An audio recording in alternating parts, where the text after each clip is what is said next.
কিছু নেই? বলো মায়েরা, আমরা কি জানি না? কিন্তু তবুও যদি কেউ চলে যায়, স্থির রাখতে পারবেন নিজেদেরকে? না, কেউ পারবে না। মায়া আমাদেরকে এমন ভাবে গ্রাস করে রেখেছে, কেউ চাইলেও পারবে না। হরি বল, হরি বল। তাই মহাপ্রভুর কেমন লীলা দেখো। পাশের ঘরে যে সন্তান মারা গিয়েছে, সেই সন্তানের সর্বাঙ্গে হস্ত বুলিয়ে দিচ্ছে, মাথায় হাত বুলিয়ে দিচ্ছে। হরি বল।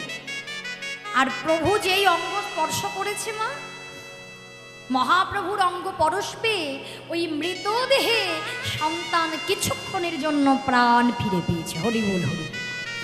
ভগবানের কৃপায় তো সব সম্ভব হয়।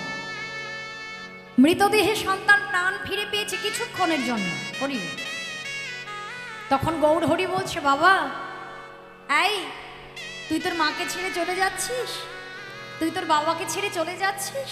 আরে তুই যদি চলে যাস, তোর মা কি নিয়ে বাঁচবে বাবা? তোর মা বসে বসে কাঁদছে, দেখ। সেই সন্তানও একই কথা বলছে, প্রভু এই জগতে কে কার পিতা, কে কার পুত্র, কে কার মাতা,